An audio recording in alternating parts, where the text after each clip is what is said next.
de João. Evangelho de nosso Senhor Jesus Cristo, segundo João.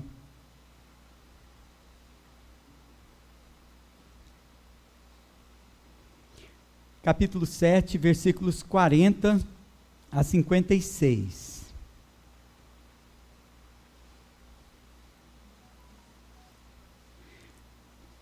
O título que os irmãos devem ter visto, o anúncio dessa mensagem, a hipocrisia dos religiosos. E o tema, a autenticidade de Jesus e a hipocrisia dos homens.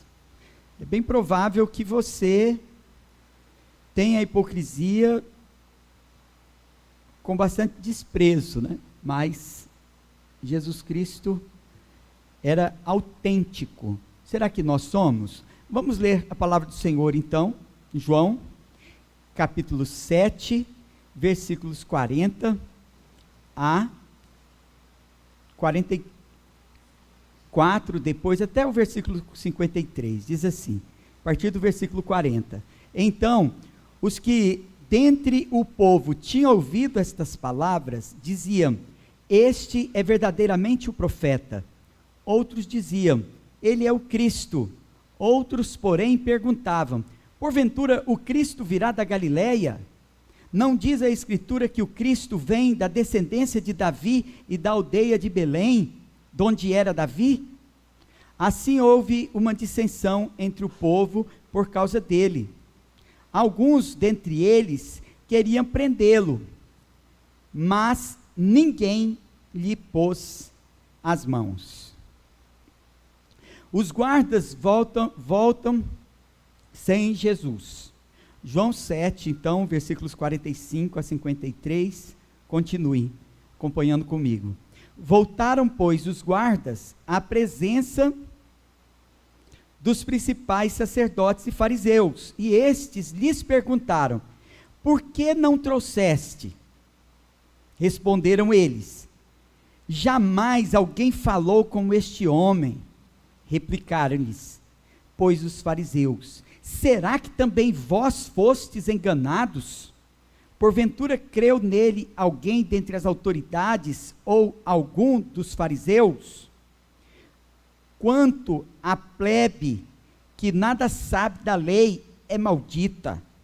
Nicodemos, um deles, que antes fora ter com Jesus, perguntou-lhes, acaso a nossa lei julga um homem sem primeiro ouvi-lo e saber o que ele fez?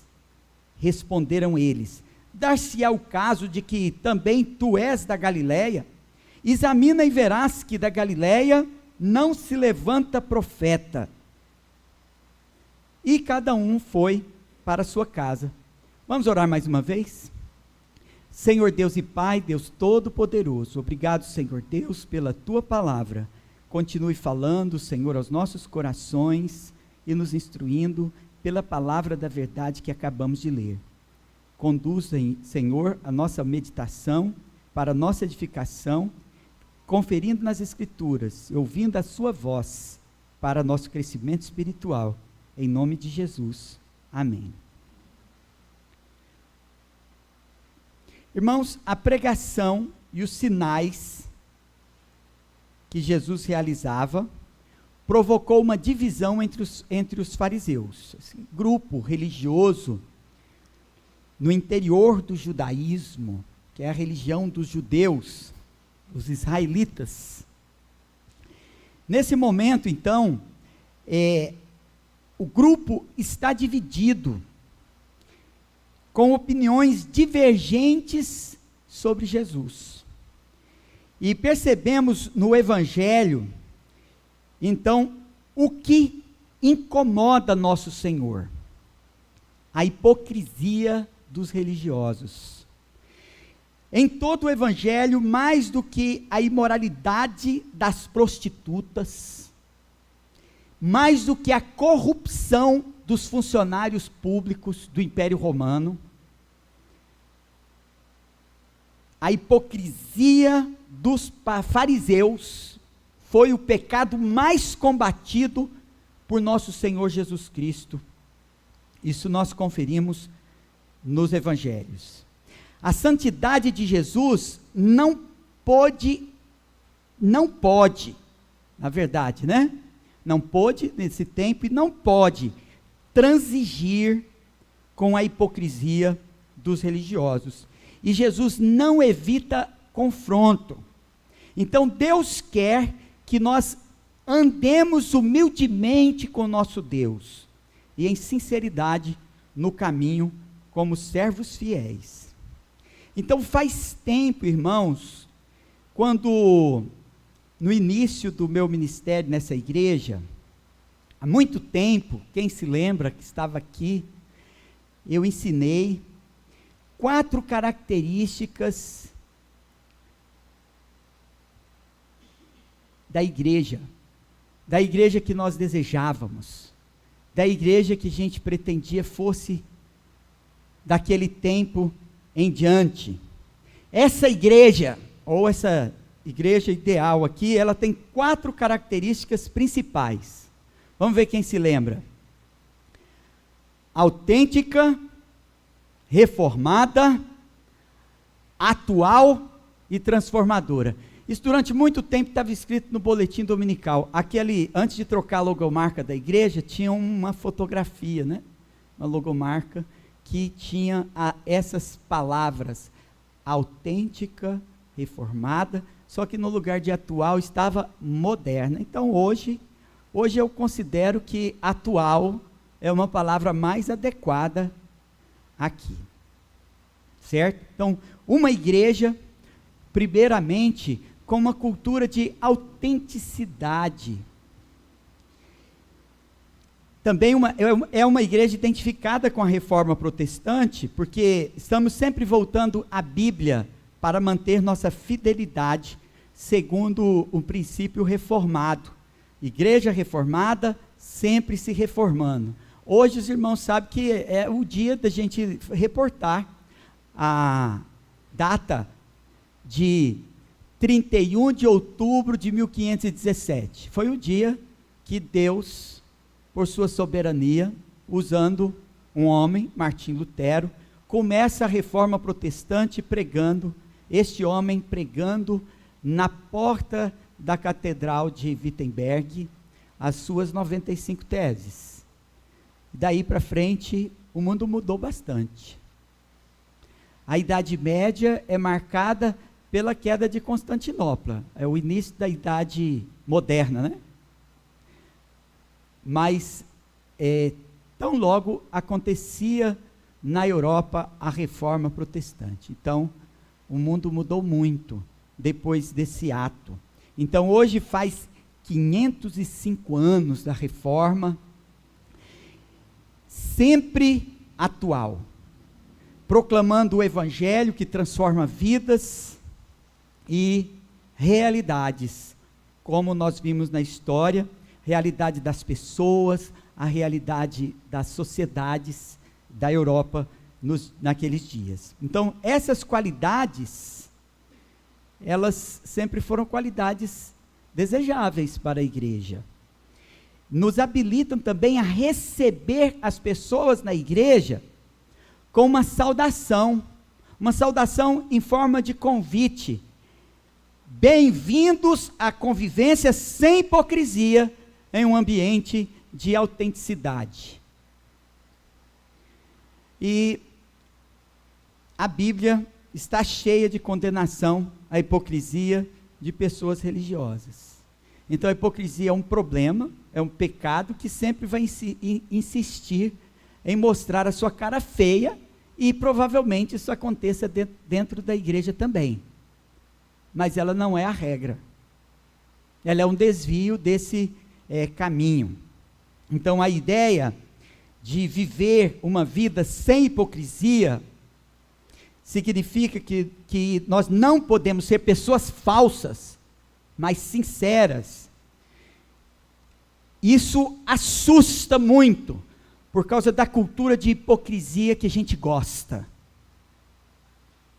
Então, quando a gente fala, vamos viver num ambiente de autenticidade, vamos viver sem hipocrisia,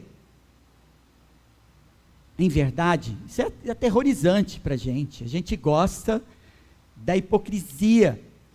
É uma forma comum de viver no mundo, sem Cristo, mas não na igreja.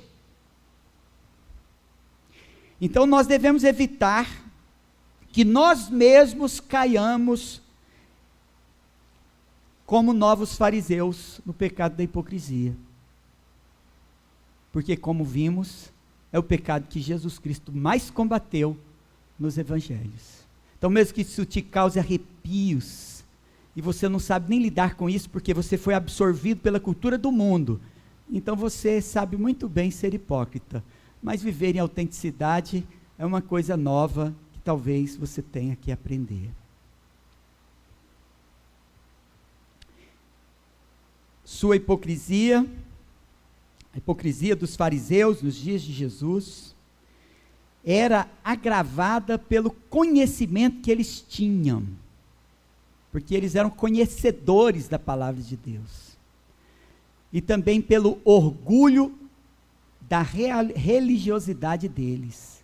Isso só agravava mais o pecado da hipocrisia deles. Então, se o conhecimento que você tem não te faz uma pessoa mais sincera e humilde, menos orgulhosa de si, então esse conhecimento não é verdadeiro, é falso.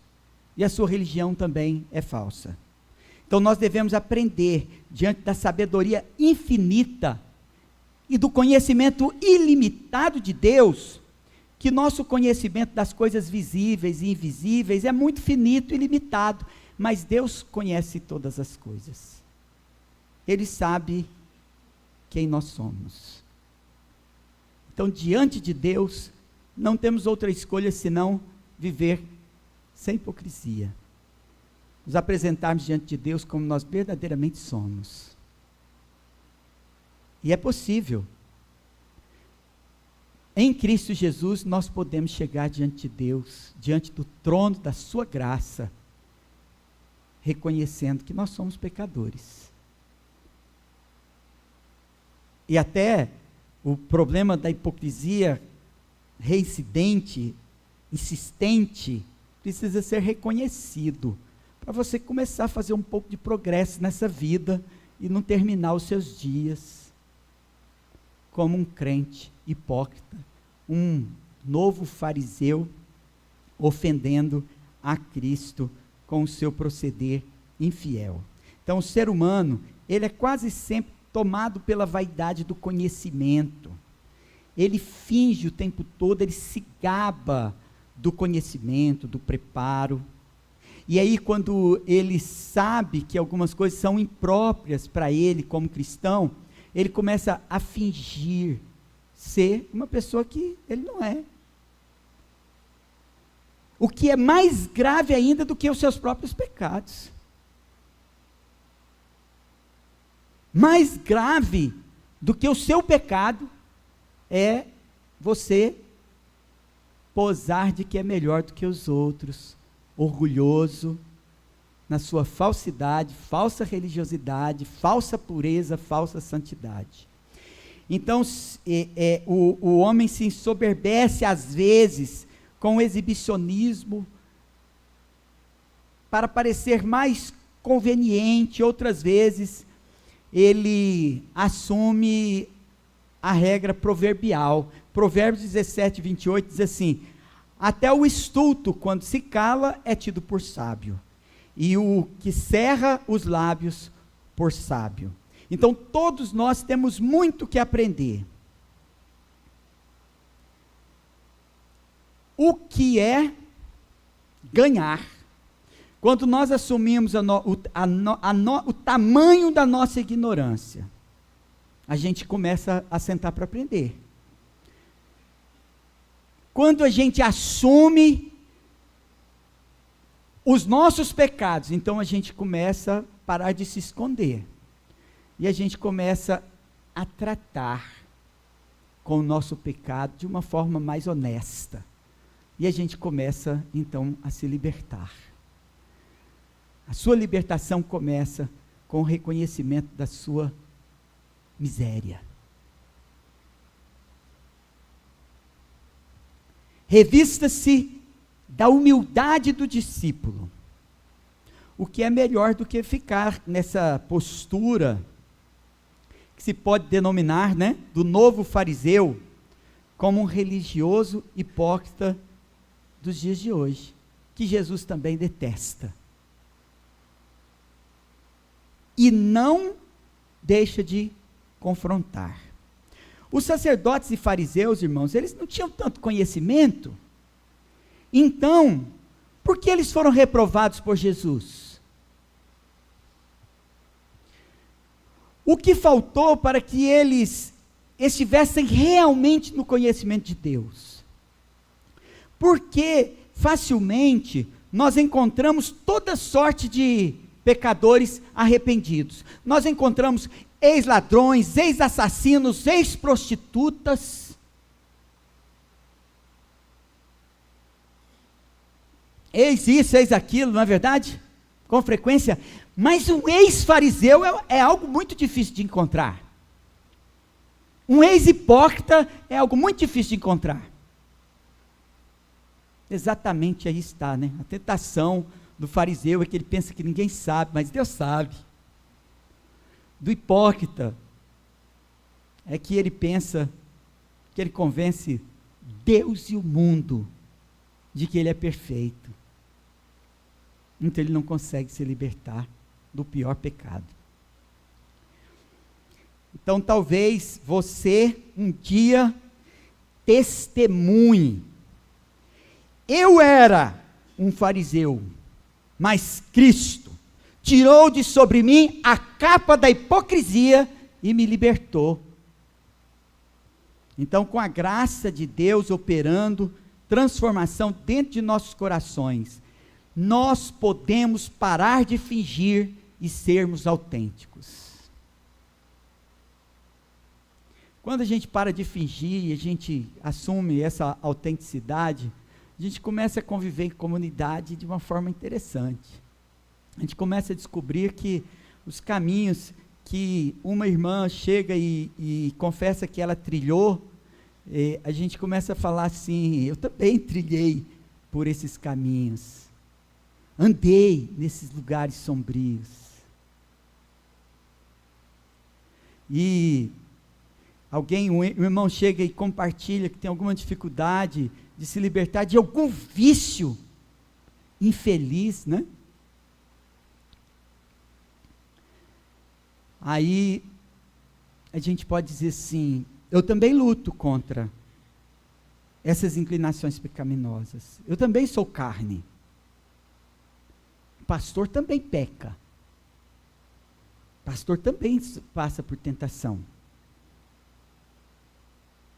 Todos nós caímos em algum momento, em algum pecado, e quando a gente passa a viver numa comunidade, num ambiente, numa cultura de autenticidade, aí não tem mais aqueles que ficam o tempo todo vigiando a vida dos outros, com o dedo em riste, mas tem pecadores, sem máscaras, colaborando, uns com os outros, para que todos nós vençamos o pecado, para que todos nós façamos algum progresso na nossa luta contra os vícios.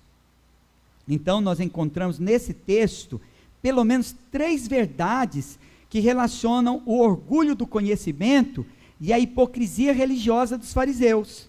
Primeiro, o conhecimento é inútil quando não for alcançado pela graça no coração. Segundo, o conhecimento é tropeço se não for acompanhado de humildade. Terceiro, o conhecimento não impede que a obra da graça alcance alguns corações. Então, essa passagem bíblica nos mostra, em primeiro lugar, que o conhecimento é inútil se não for alcançado pela graça no coração. Eu convido você a voltar no texto que nós acabamos de ler, no versículo 40.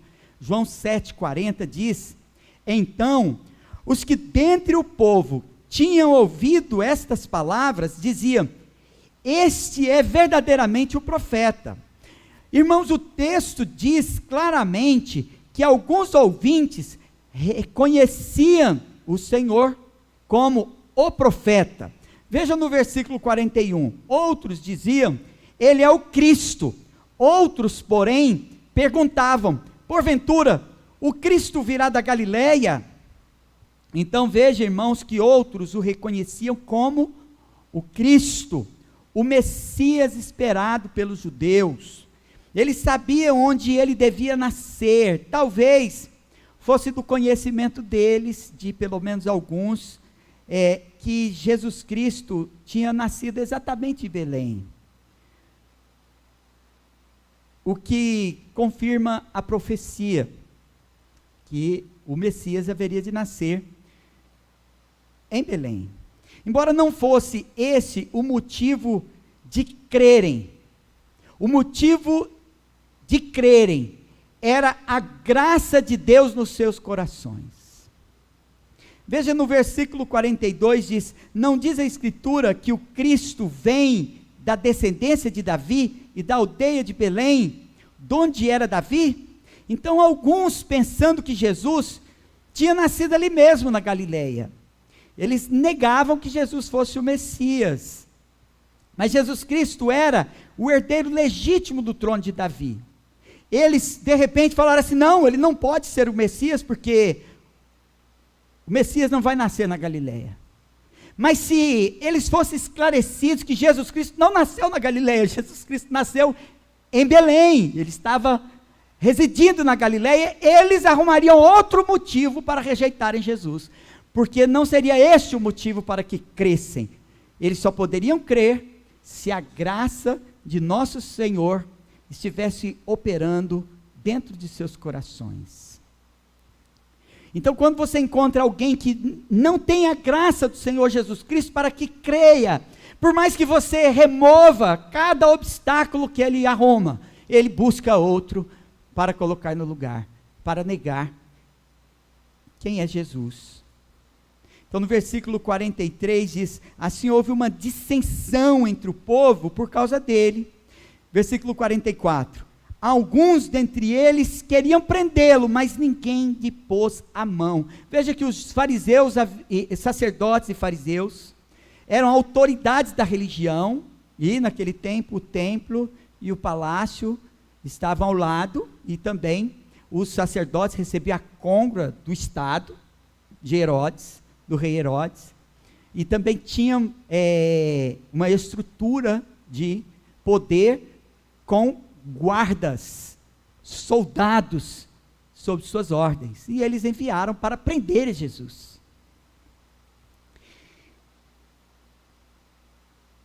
Eles eram homens familiarizados com a Escritura Sagrada, no entanto, eles levantaram questões contrárias a Jesus. Mas por quê?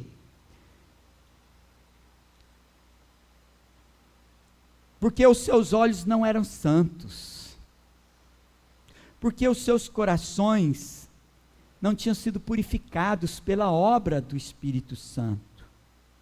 Eles não eram santos, eles estavam contaminados. E o que é a contaminação do coração que levavam eles a rejeitar nosso Senhor Jesus Cristo? A inveja, o orgulho. Quase sempre quando a gente rejeita uma pessoa, tem alguma coisa a ver com o nosso orgulho ferido, ou com a inveja que a gente sente da pessoa. O conhecimento bíblico é, sem dúvida, irmãos, de grande importância, mas o próprio Messias estava diante deles, e eles não creram, eles não receberam, nem obedeceram, nem permaneciam no ensino de Jesus Cristo, porque eles estavam cegos pelo orgulho e pela inveja, e certamente a ignorância, ela não ajuda ninguém. A gente sabe que ignorância não ajuda ninguém. A gente sabe também que o problema do conhecimento não é o conhecimento em si, é alcançarmos certo conhecimento e depois supervalorizarmos esse conhecimento ao ponto de acharmos que ele é suficiente. Aí nós paramos de aprender. Nós nos colocamos como estes fariseus. Eles já iam onde Jesus Cristo estava pregando, lá reunido com a igreja, não era para ouvir a palavra do nosso Senhor e ser edificado, não é para receber o consolo e o conforto das Escrituras, era para criticar o sermão do Senhor, era para levantar questões, para pegá-lo em alguma contradição. Esse comportamento hipócrita, farisaico, ele é reincidente. Também nos dias de hoje, com os novos fariseus. Nossas ações, elas são guiadas pelo nosso conhecimento, mas nosso conhecimento é bom quando este conhecimento nos guia à verdadeira fé em Cristo Jesus. Quando este conhecimento nos leva a andar humildemente com o nosso Deus. Isso não significa que a gente não pode abrir a Bíblia, conferindo nas Escrituras, porque isso é louvável, mas com avidez para receber a palavra de Cristo em nossos corações. Nossos corações devem ser guiados a essa verdadeira fé. E se você conhece intelectualmente o Evangelho, mas não é verdadeiramente influenciado por ele, então você é semelhante a um demônio. Tiago 2,19, o que diz? Tiago 2,19, diz assim: crês tu que Deus é um só? Fazes bem, até os demônios creem e tremem. Então os próprios demônios, eles conhecem, eles acreditam e tremem, mas ainda permanecem demônios. Então veja bem, tem tanta gente com tanto conhecimento, tanto tempo de banco de escola dominical, de audiência a tantos sermões, de tantos pregadores famosos. Se você quiser, você pode abrir o seu computador e assistir 3.000 sermões do pregador que você mais gosta. Então por que você ainda vem para a igreja?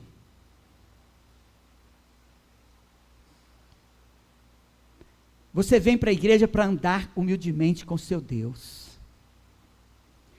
Você vem para a igreja para viver num ambiente de autenticidade. Você vem à igreja para viver o Evangelho no interior da comunidade, numa comunidade de amor.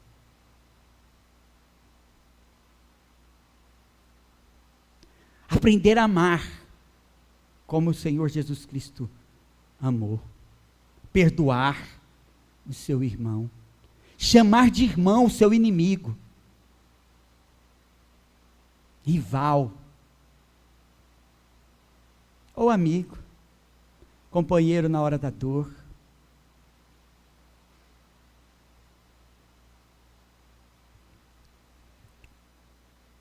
É bem possível estar familiarizado à Bíblia, ser capaz de citar textos bíblicos, de raciocinar,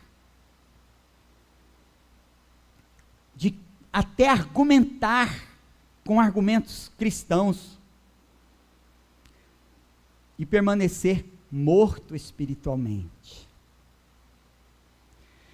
Como muitos aos quais então Jesus pregou, nós podemos conhecer a letra morta, e mesmo assim, permanecer sem o Espírito vivificante.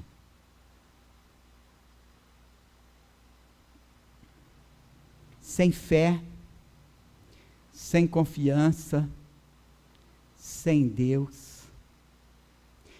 Então, como muitos aos quais Jesus pregava, estes fariseus, que tinham esse nome por causa do nome da seita, eles mesmos se identificavam assim, mas que essa palavra hoje traz uma carga, né? Novo fariseu. é aquilo que nós não queremos ser. Não é o conhecimento que você tem da Escritura, e talvez você aspire conhecimento, e eu não sou anti-conhecimento. Acho que bom que todos os crentes fossem tão conhecedores da Bíblia, como estes sacerdotes e fariseus nos dias de Jesus. Que bom. Mas se não fossem também como eles, hipócritas, que este conhecimento fosse simplesmente da letra morta, mas sem o Espírito vivificante, sem a graça operando dentro de seus corações. O fato é que o conhecimento de Jesus escandalizava cada um deles, porque eles tinham muito conhecimento, mas a palavra de Deus não habitava dentro de seus corações. Esse é o desejo do apóstolo, quando ele escreve: habite ricamente em vós a palavra de Cristo. E isso não é só um exercício intelectual, isso é uma obra da graça. Isso é uma obra da graça. Se você se vê desprovido disso, não me culpe como os fariseus fizeram com Jesus Cristo, por lhes dizer a verdade. Resolva isso no interior do seu quarto. Lá dentro você talvez encontrará um lugar seguro para tirar suas máscaras e falar: Senhor, aqui é só eu e o Senhor. O Senhor sabe que eu estou cheio de conhecimento. Eu sei versículos bíblicos de cor. Eu cresci dentro da igreja, assisti muitos sermões na minha vida, mas essa palavra não desceu do meu coração e não produziu vida espiritual. Eu travei na letra morta, mas eu não recebi esse Espírito vivificante. Agora, Senhor, tenha misericórdia de mim, por sua graça maravilhosa.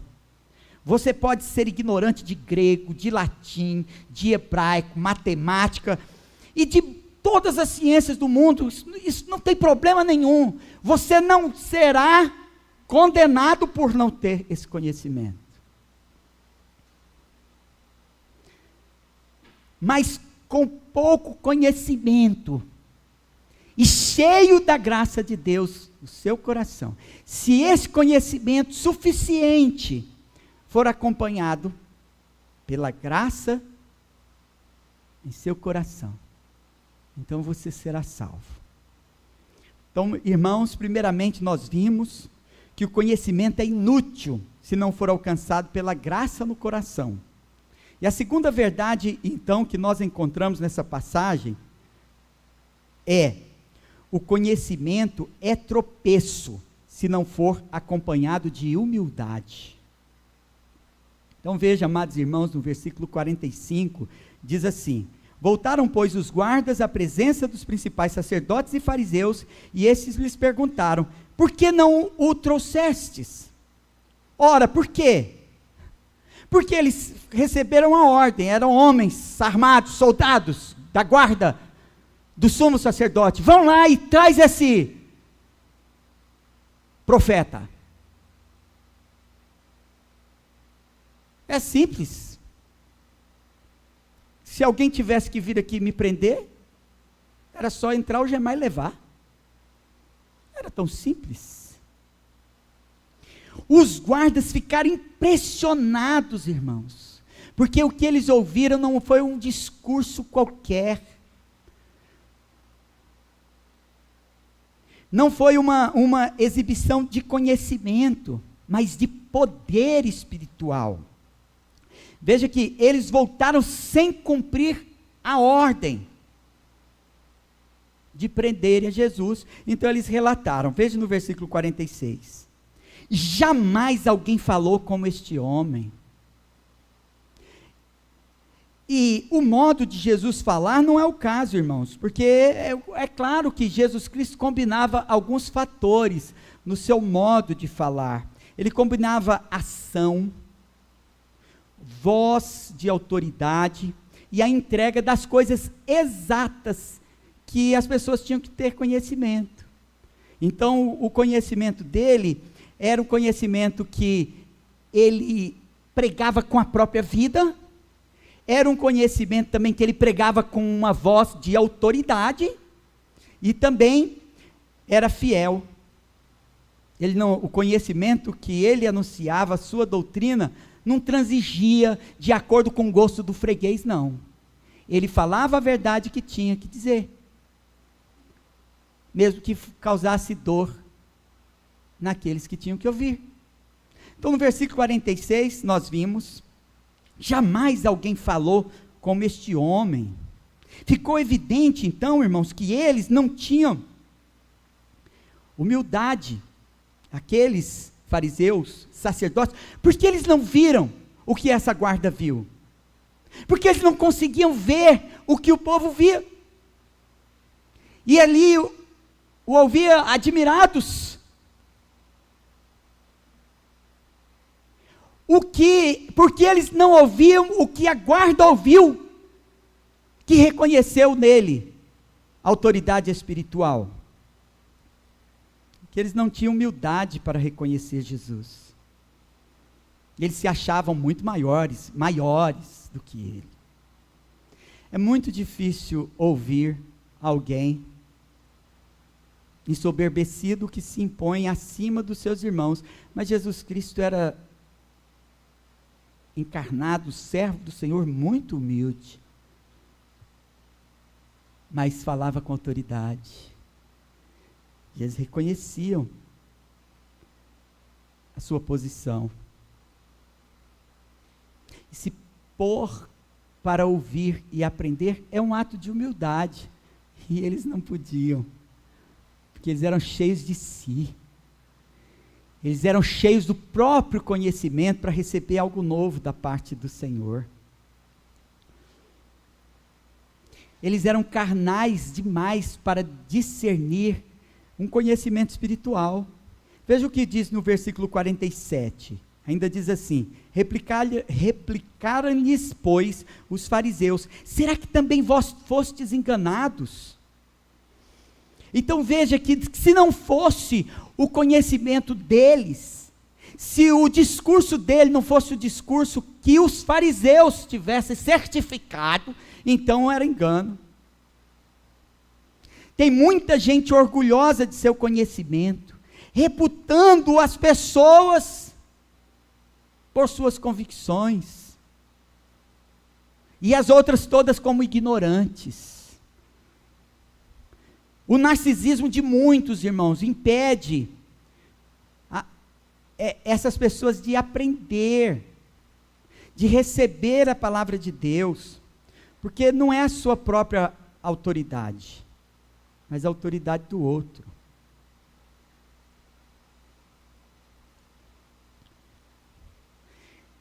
Porventura creu nele alguém dentre as autoridades, ou algum dos fariseus? Quer dizer que eles acreditavam que só tinha autoridade aqueles que pregavam com o certificado deles.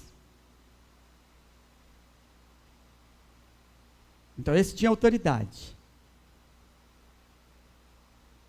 O certificado dos sacerdotes e fariseus, esse grupo superior, detentor do conhecimento da verdade. Eles eram a referência. Eles tinham conhecimento. Agora eles estavam ali só para julgar, não estavam ali para ouvir. Não estavam ali para receber. Estava ali só para saber se ele estava pregando direitinho. Como poderiam receber algo da parte do Senhor? E eles praguejavam ainda, porque os outros receberam os da sua guarda e receberam também o povo. E ele diz assim: quanto a esta plebe que nada sabe da lei, é maldita. Então quer dizer que aqueles que aceitavam, que creram em Jesus, não passavam do populacho, do povão ignorante. Esse povo maldito. Mas você talvez seja tratado assim, se você chegar crente na sua faculdade. Sabia? Será tratado por povo ignorante. E amaldiçoado também. Isso é possível. conhecimento de Jesus para estes também, religiosos, ele não deveria ser bom, porque não era o deles. Então, não raro, aqueles que se sentam para ensinar, em algum momento, eles acham que o único ensino é o deles. Ainda que eles tenham as limitações da sua própria ciência, eles não podem reconhecer, eles têm que saber de tudo.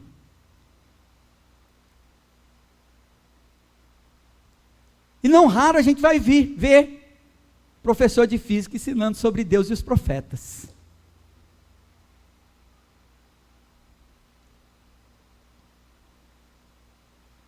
E qualquer manifestação de fé será tido como ignorância e praguejarão, porque não é o conhecimento deles. Isso é uma vaidade. Eles pensavam do alto da sua soberba, lá da sua arrogância. Como alguém poderia crer algo que não fosse eles que ensinassem? Então veja como esses doutores, também sacerdotes e fariseus, eles desdenhavam e amaldiçoavam as pessoas humildes. Como elas ousaram crer em outro mestre?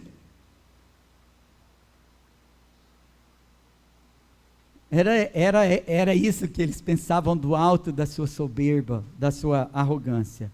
Irmãos, todo conhecimento é inútil para a salvação se ele subestima quem manifesta sua fé simples em Jesus. Por isso, talvez você já deva ter ouvido por aí que os crentes acham que só eles vão para o céu, né? O céu é deles, eles são os donos da verdade. Mas isso não é verdade. Nós não pensamos assim. Nós sabemos que nós não podemos saber tudo. Todos nós somos tomados em algum grau de certa ignorância. Nós não podemos saber tudo. E ainda corremos o risco de estarmos redondamente enganados.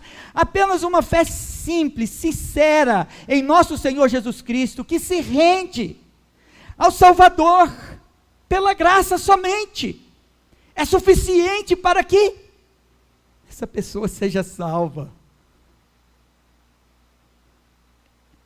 Mas em algum momento a gente vai tão lentamente, tropeçamos. Eu cantava quando eu era criança, tinha um canto que era assim: ou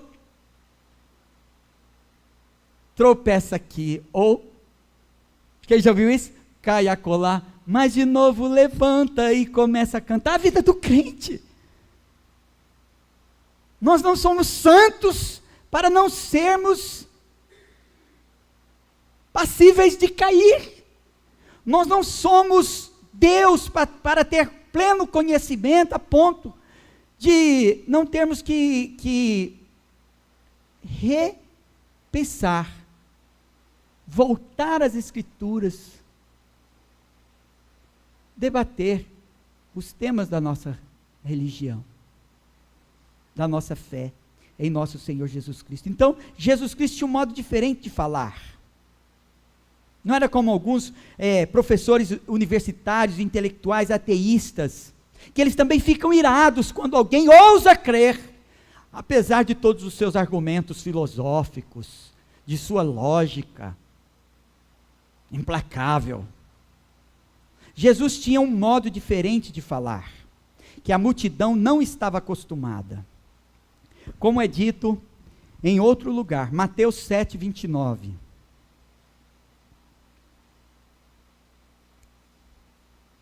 Porque ele as ensinava como quem tem autoridade e não como os escribas. Então o mundo nunca viu nada parecido, irmãos, desde que o homem recebeu o dom da fala. O conteúdo do sermão, das doutrinas de Jesus Cristo, era um conteúdo de verdades profundas. E a sua manifestação era de poder. o qual nós não podemos compreender.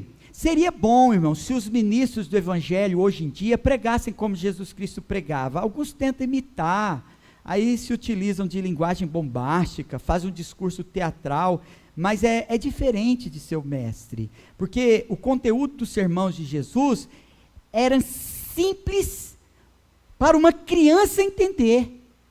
Olha a dificuldade que a gente tem para falar com crianças, a gente tira elas para ouvir outro sermão lá dentro. Mas o Jesus Cristo falava tão bem aos corações das crianças. E também, irmãos, ele combinava advertências amorosas com poder, simplicidade, prudência, fidelidade, ternura. Então, eles tinham que dizer diante da forma como Jesus Cristo pregava. Nunca nenhum homem falou assim. E voltaram impactados, sem cumprir a missão que eles tinham sido designados, que era trazer Jesus como seu prisioneiro e entregar às autoridades. Então, por que, irmãos, os sacerdotes e fariseus não se impressionavam como essa gente? Impressionava o povo, impressionava a guarda. E agora nós caminhamos a perceber também que dentre eles havia também muitos que estavam impactados pela pregação de Jesus. Mas estes fariseus não podiam receber por causa do orgulho. Eles não tinham a humildade do discípulo. Quem quiser aprender, tem que se despir da capa da hipocrisia, descer da soberba, do orgulho, e aprender como discípulo. Jesus Cristo não mandou fazer colegiado de doutores, mas discípulos. Não foi essa a ordem de Jesus Cristo? Quem sabe a grande comissão de cor? É o quê? Ide! Fazei o quê? Discípulos. Então eles não tinham humildade porque eles aprenderam a ser discipuladores, mas não aprenderam a ser discípulos. Quem quer ser discipulador? Levanta a mão. Opa, alguns discipuladores. Agora, quem quer ser discípulo? Quem não levantar a mão para ser discípulo primeiro, não me venha querendo ser discipulador. A gente tem que aprender a ser discípulo. Eles não tinham a graça de Deus operando em seus corações para que fossem humildes, logo também estavam tomados de orgulho e soberba. E por isso eles foram reprovados. Então o conhecimento é tropeço. O conhecimento deles serviu para eles tropeçarem, porque eles ficarem envaidecidos, orgulhosos, e eles precisavam de humildade. Sem humildade o conhecimento é inútil. Sem a graça, o conhecimento é inútil sem a graça, e o conhecimento é tropeço sem humildade. Agora, vamos ao terceiro ponto. Os irmãos devem ficar alegres porque estamos terminando, estão ansiosos para saber os resultados do pleito eleitoral, mas prestem bastante atenção nesse terceiro ponto. O conhecimento não impede que a obra da graça alcance os corações. Você não deve temer o conhecimento, entenderam? Não devemos temer o conhecimento. A gente deve temer o conhecimento sem a graça de Deus. O conhecimento sem que nos mantenhamos com a humildade dos discípulos, ou de discípulos. Mas o conhecimento não impede. O conhecimento não impede que a obra da graça alcance alguns corações. E nós vamos ver isso. No versículo 50, nós somos informados que Nicodemos, um deles, que antes fora ter com Jesus, perguntou-lhes. Então esses versículos nos dizem, este versículo 50 nos diz, né, que Nicodemos se levantou ali naquele conselho dos inimigos do Senhor e gentilmente reivindicou um tratamento justo ao Senhor. É interessante, ele era um deles, um dos doutores, um daqueles doutores, sacerdotes e fariseus. No versículo 51, ele perguntou: acaso a nossa lei julga um homem sem primeiro ouvi-lo e saber o que ele fez? Então agora nós devemos lembrar que esse Nicodemos, ele fez uma coisa que é muito interessante, porque talvez você pensou assim, mas eu não gostaria de reconhecer que eu tenho no meu coração o vazio do tamanho do coração de Nicodemos, quando ele foi encontrar com o nosso Senhor Jesus Cristo de noite, porque ele era o doutor da lei, um dos sacerdotes e fariseus, mas ele, apesar de estar cheio da letra morta, ele não tinha o espírito vivificante. Então ele foi procurar Jesus Cristo de noite, para ninguém ver. Mas aqui, Nicodemos, que mantinha aparência, por isso ele foi a Jesus Cristo de noite. Mas um dia esse Nicodemos aqui deu um sinal, né? Ele defendeu um julgamento justo para nosso Senhor. Isso era apenas um sinal, porque um dia ele teria a honra de, juntamente com José de Arimateia, tomar o corpo do nosso Senhor e depositar naquela sepultura, de onde ele saiu ressurreto. Então, amados irmãos, sem dúvida, seria muito bom se todo mundo se convertesse e corajosamente confessasse a Cristo para os seus parentes, para os seus vizinhos. Mas nós sabemos que nem todos os convertidos saem por todos os cantos da terra. Alguns é dado, alguns isso é dado, mas nem todos os filhos de Deus vão. Por isso que a gente crê num aspecto da missão muito mais amplo, que contempla também as nossas diferenças, assim, de personalidade, porque alguns não vão, alguns não ousam testemunhar, mas são servos que intercedem pelos que pregam o Evangelho, que apoiam os pastores e missionários, que sustentam com seus bens a obra de Deus, aqui e em muitos lugares. Então, o mais importante é termos a graça em nosso coração. Afinal, irmãos, e nós temos aprendido, é que isso é mais importante. É melhor o pouco do que nada, né? E o pouco com a graça.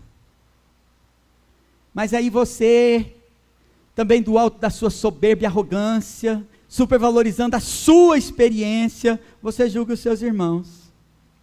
Não é assim? Nem todo mundo crê. E tão rapidamente se rende aos pés de Jesus. E assume um compromisso com a obra missionária. Se torna um líder da igreja, ou um de seus servidores mais comprometidos com o reino. Mas é melhor andar devagar na graça do que correr no mundo. Tem muitos que chegaram e eram muito ligeiros, mas já estão longe, já apostataram, né? Abandonaram a fé.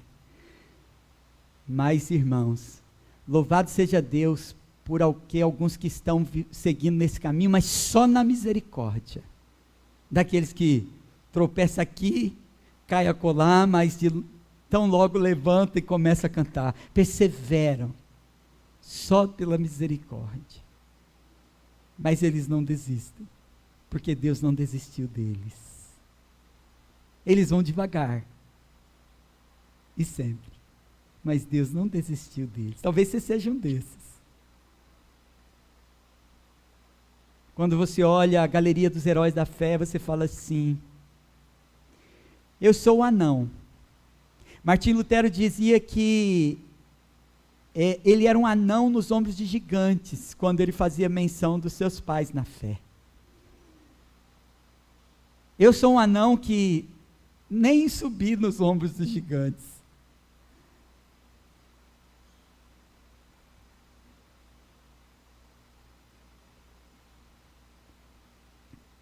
Mas eu não desisto, porque Deus não desiste.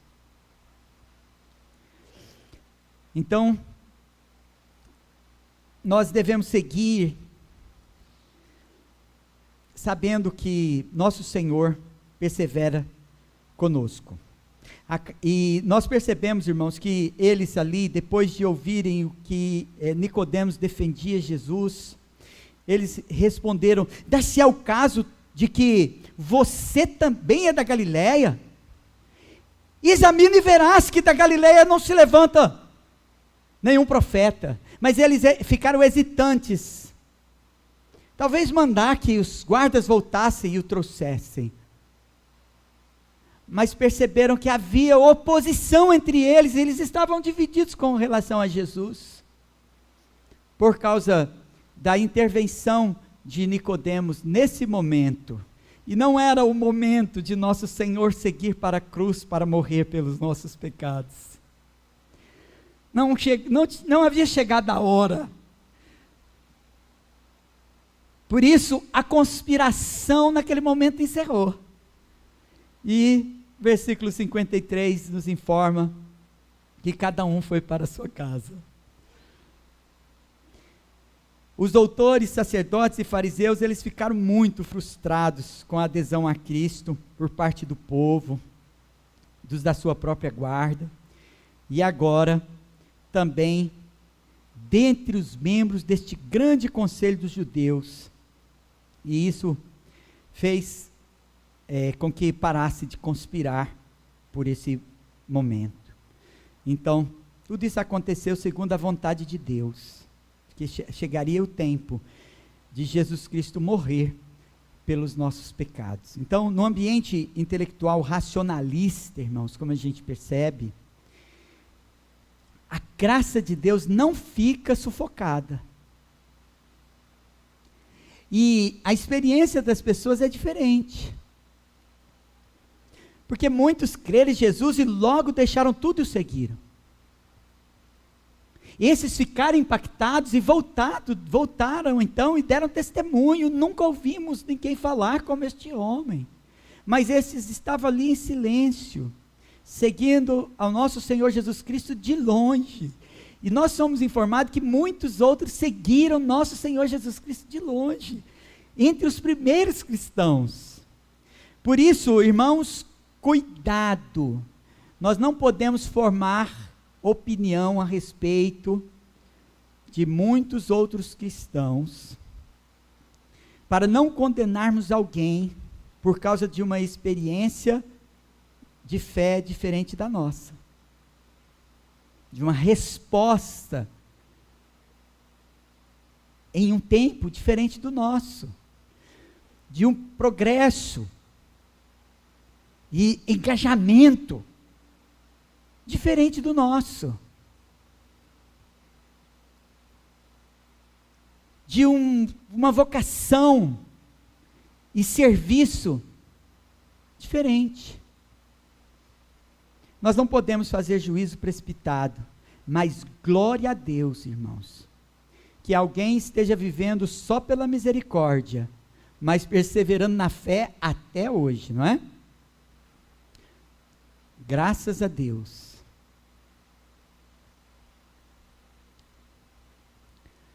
O importante então é continuarmos firmes até o fim, né? Firmes até o fim. Que é melhor firme e duradouro do que veloz, mas de pouca duração, né? Então que perseveremos então até o fim. Então, chegando à conclusão, quero lembrar os irmãos que nós podemos parar de fingir e sermos autênticos. O conhecimento é inútil se não for alcançado pela graça.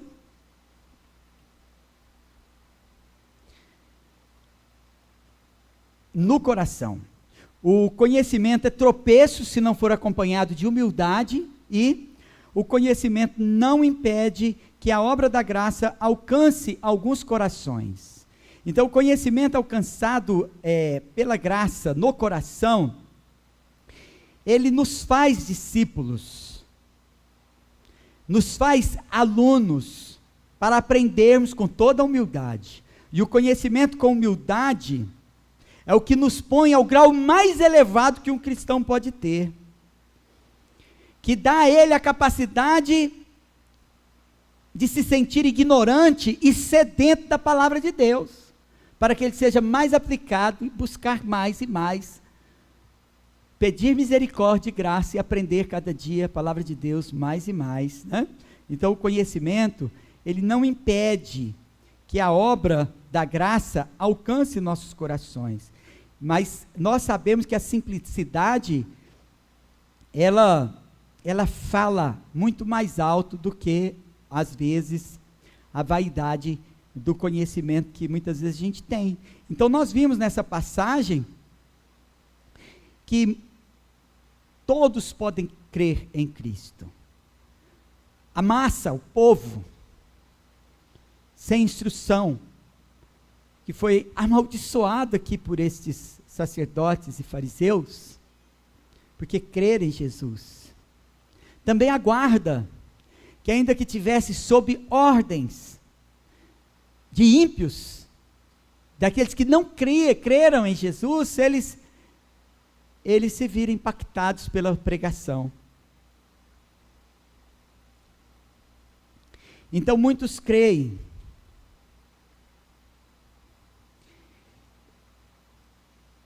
Então nós podemos nos chegar diante de Deus e revelar quem somos para Deus, porque nós sabemos uma coisa: podem ser salvos o povão, carregado de pecados e de ignorância, pela graça de nosso Senhor Jesus Cristo.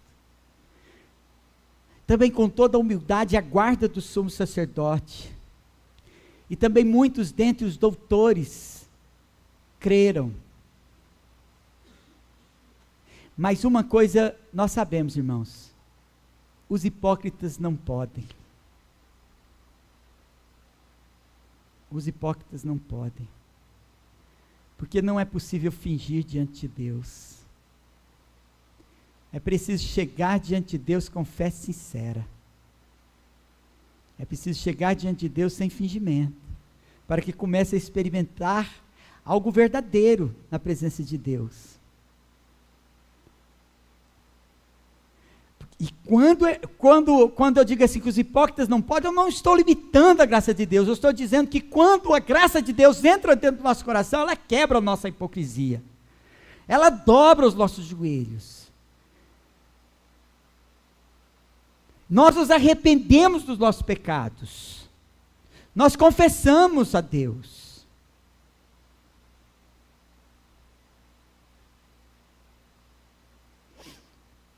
Nós devemos nos aproximar sem máscaras, então, diante do trono da graça de Deus, e confiar no seu amor, no seu perdão.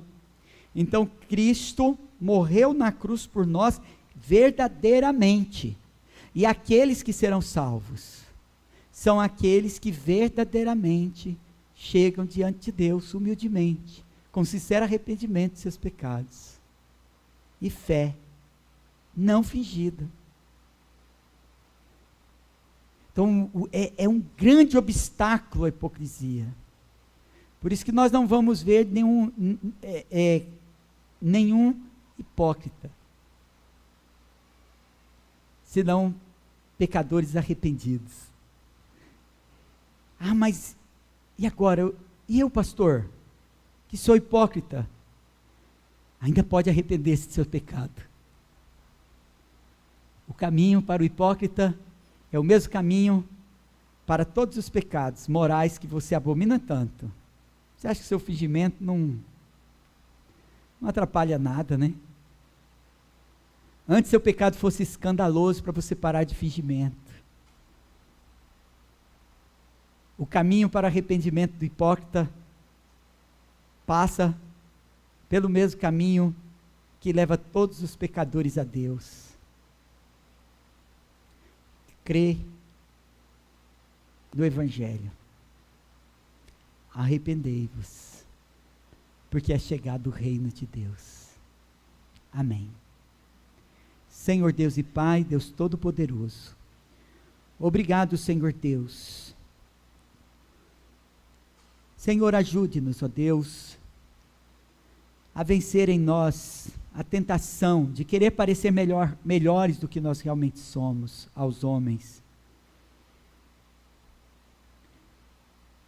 E merecermos, diante de Deus, sermos chamados de sepulcros caiados, porque por fora parecemos que somos bons, mas o Senhor conhece nossos corações, sabe que somos pecadores.